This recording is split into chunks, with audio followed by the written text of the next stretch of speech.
Serve de base para a pregação de hoje. Está em Levítico 19, versículos de 1 a 3 e 13 a 18.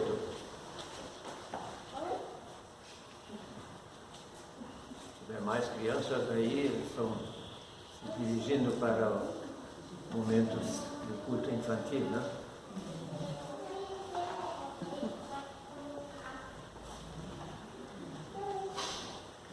Ouvimos a leitura, então, Levítico 19, de 1 a 13, e depois 13 a 18. Disse o Senhor a Moisés: fala a toda a congregação dos filhos de Israel e dize-lhes: santos sereis, porque eu, o Senhor, vosso Deus, sou santo. Cada um respeitará a sua mãe e o seu pai e guardará os meus sábados.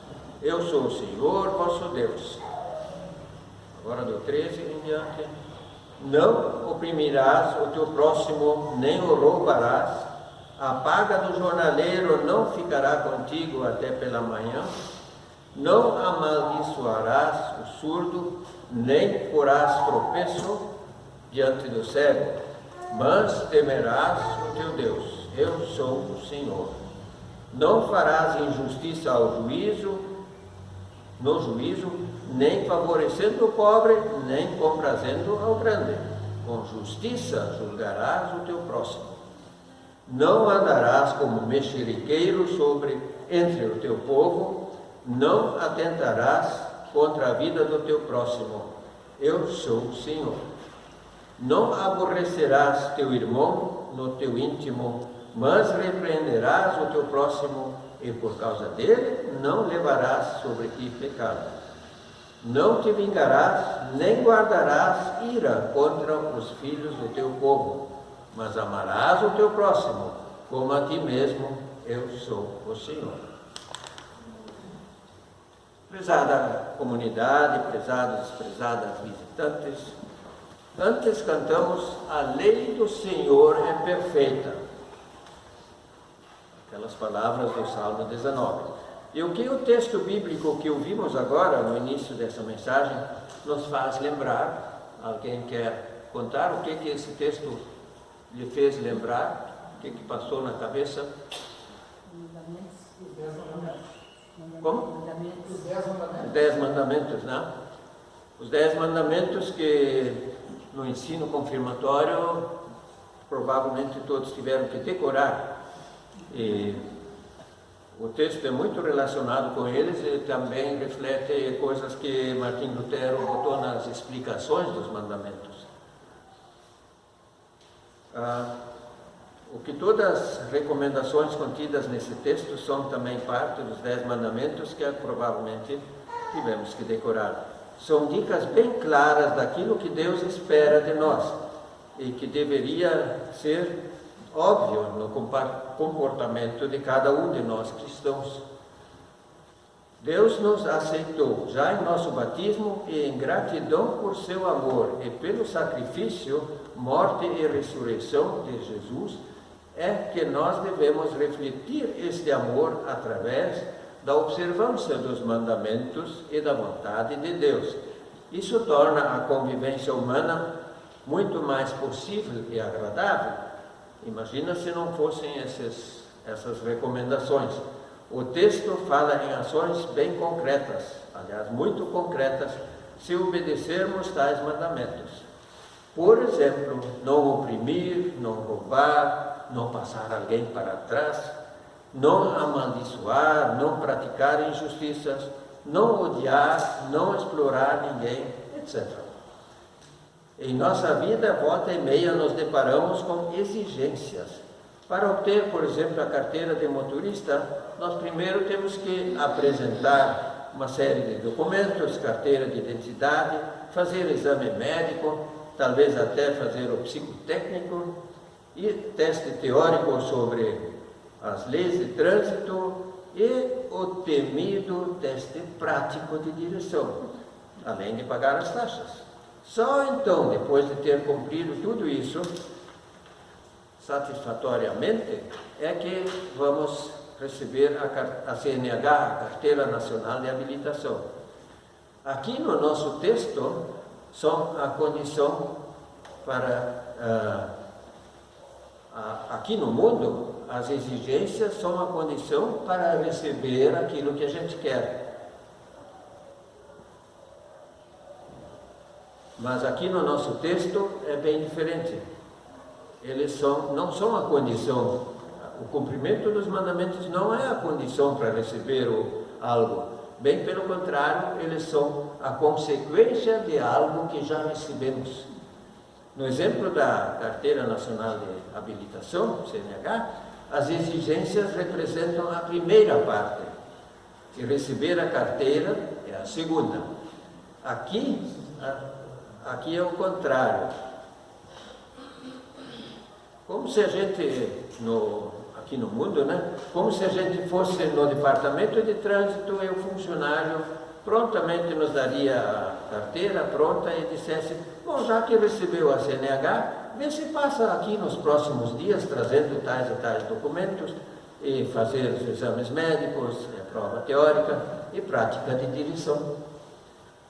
Seria um absurdo, concordam, se fosse assim? Mas é assim que acontece em nosso texto. Antes de qualquer exigência vem a sentença: santos sereis, porque eu, o Senhor, vosso Deus, sou santo. E no capítulo seguinte, em Levítico 20, no versículo 26, aí lemos: e ser-me-eis santos, porque eu, o Senhor, sou santo, e vos separei dos povos para serdes meus. Então, esse sereis santos é a consequência, é a primeira parte, diz assim: eu, o Senhor, sou santo, separei-vos dos povos para serdes meus. Isso não quer dizer que Deus está lá no céu, sentado num trono com aquela auréola na cabeça, né? Tipo um santinho. Não é assim. Deus é santo porque Ele é diferente e não pode ser comparado com qualquer grandeza desse nosso mundo. Ele age bem diferente do que se age na vida de cada dia aqui nesse mundo. Isso no nosso texto quer dizer com santo, separado.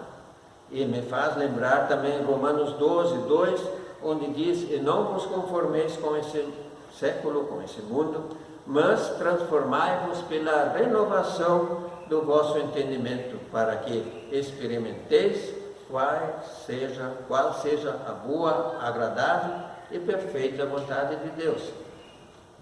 Logo, nós não precisamos, ou em certos casos, nem devemos nos adaptar aos modismos, nem imitar tudo que é costume normal hoje em dia, mesmo se todo mundo faz isso ou aquilo nesse nosso mundo, ou nos nossos tempos. Ainda há outro detalhe na primeira parte: separei-vos dos povos para serdes meus. Por que Deus não escolheu os egípcios, por exemplo, que eram um país, um povo mais forte, mais poderosos, ou então os babilônios ou os assírios?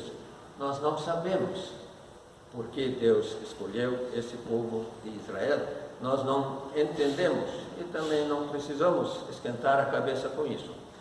O certo é que Deus escolheu esse povo e se dedicou especialmente a ele. Esta é a primeira parte, e essa é a carteira que se ganha de antemão, né? Portanto, agora separei-vos dos povos para serdes meus. Por isso sereis santos. Primeiro a oferta, ser escolhido, pertencer a Deus, ao povo de Deus. Depois a consequência. Primeiro a CNH, depois os documentos e as provas. Alguém poderia argumentar: mas essas recomendações são coisas do Antigo Testamento, dirigidas ao pessoal de Israel, mas nós não somos israelitas. Ora, ao povo de Israel, Deus dizia: eu vos apartei entre os outros povos, vos escolhi, por isso vós sois meus, por isso sereis santos. A nós é dito: eu reatei as relações que vocês cortaram, eu apaguei a amizade que vocês eu apaguei a inimizade que vocês criaram. Eu lhes dei Jesus Cristo para poder perdoar-lhes, para apagar o seu pecado, para reatar as relações, para que volte a existir a amizade entre nós. Em Jesus Cristo eu reabri o caminho para mim que vocês fecharam. Abri a possibilidade para que vocês possam viver em harmonia comigo para sempre. Foi assim, diz Deus a nós, foi assim que eu vos escolhi. Cada um que tiver fé neste Jesus Cristo, cada pessoa que crer em Jesus Cristo recebeu o perdão dos pecados e a vida eterna. Cada um assim que crê em Cristo é um escolhido, já tem a carteira. Assim de graça, sem preencher condições, sem cumprir exigências, sem entrada e sem mais nada. Alguma dúvida? Às vezes, quando eu fui também questionado, ou me questionava assim, sobre minha fé, ou tinha certas dúvidas, tem uns versículos que respondem isso e mostram por que nós também somos escolhidos. Em 1 Coríntios 12 diz: ninguém pode dizer Senhor Jesus a não ser pelo Espírito Santo. E ainda em João 6,37, todo o que o Pai me dá virá a mim, e o que vem a mim, de maneira nenhuma o lançarei fora. Isso quer dizer, significa que também é tipo de uma prova, que já que eu creio, que eu quero crer, até que o fato de eu querer crer já é um sinal que Deus passou para Cristo, e Cristo não rejeita ninguém, Ele nos aceita, e por isso nós podemos confiar nele e crer nele fixamente, firmemente. Sabemos assim que nós também somos povo escolhido, e com essa fé em Cristo, Deus nos inclui no povo de Deus. Então, se temos essa fé, é sinal que a fé nos foi dada pelo Espírito Santo, quer dizer também que fomos escolhidos por Deus, escolhidos por Deus, que Deus é triuno com Jesus e o Espírito Santo, o nosso Deus triuno. E por isso, já que fomos escolhidos, vale a sua palavra dizendo: sereis santos.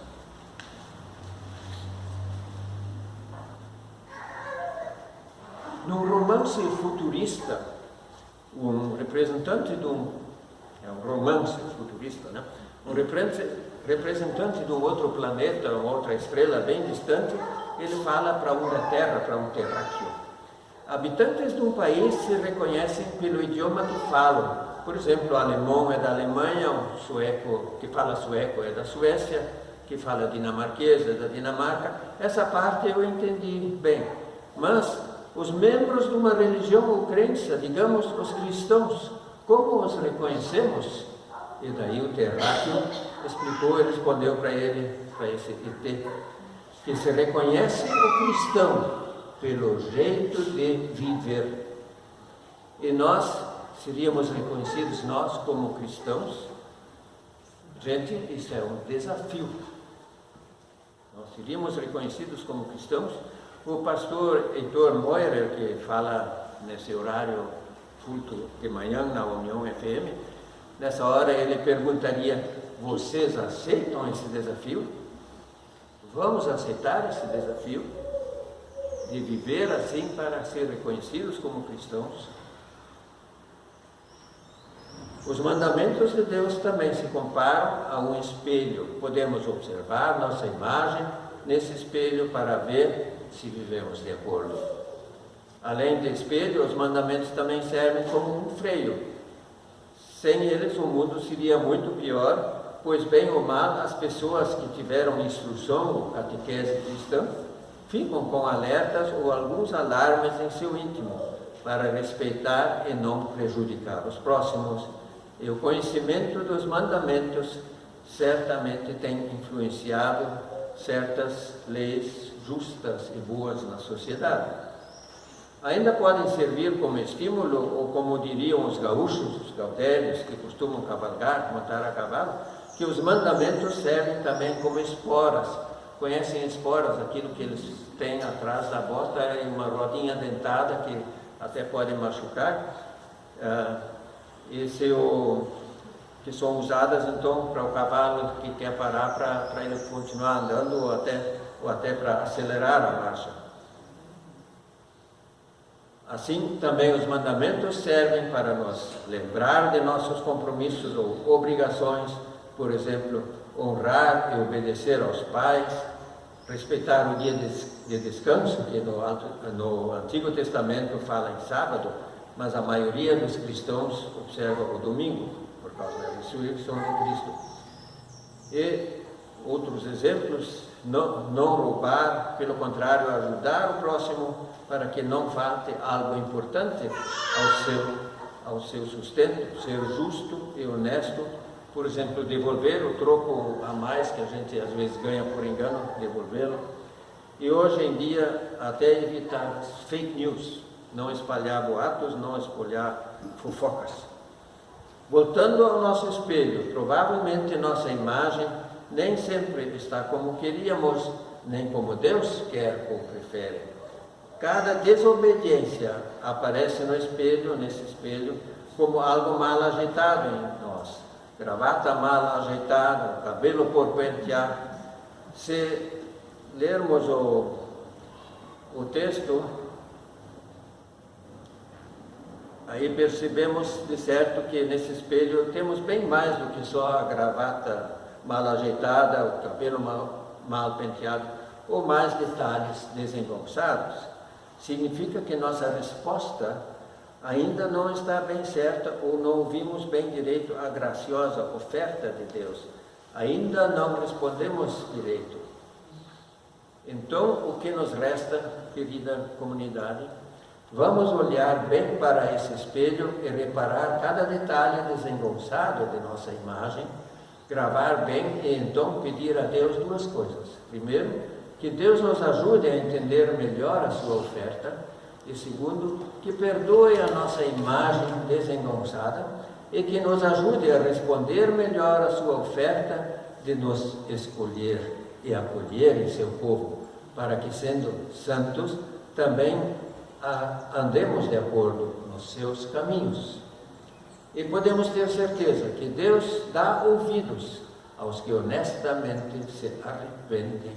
Amém. Oremos. Como estamos?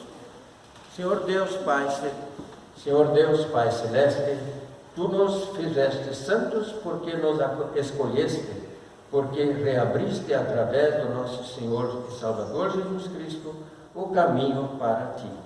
Faze-nos entender sempre melhor esta oferta e responder de acordo em nossa vida diária. Senhor, Tu nos fizeste santos, ajuda-nos a agir como santos. Em nome de Cristo te pedimos. Amém. Amém. Em resposta a essa mensagem, cantemos agora o hino Bendito aquele que anda em santidade e amor.